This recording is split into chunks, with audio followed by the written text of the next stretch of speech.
Well, they got more money, but will it be enough to start school in Sumner County? Channel 4's McCloy joins us live this morning from one of the schools still closed because of that ongoing budget battle. A much different picture than what we normally see if the doors were open. So last night, big meeting. What happened?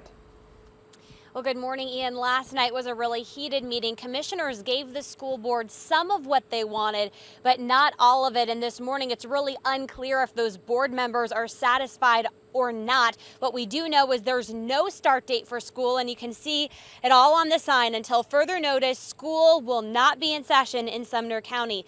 Last night's emergency meeting was held to resolve the school funding battle. School was supposed to start yesterday in Sumner County. It was canceled last Thursday by the school board when commissioners said they did not have the $7.6 million the board asked for in order to buy textbooks and computers.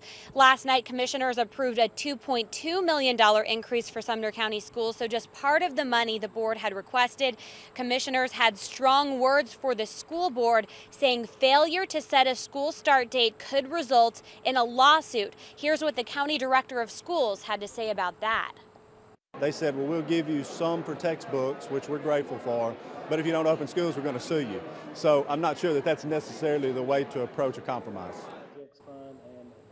A 14-cent property tax increase was on the table last night to pay for schools. Commissioners voted that down, even after a woman who claimed to be a Tea Party conservative stood up and begged commissioners to pass that tax increase for schools. So despite the warning from commissioners this morning, we have not heard from the school board whether they will set a start date for schools. They have to meet before that's all decided. Reporting live in Hendersonville, Ann McCloy, Channel 4 News Today. All right.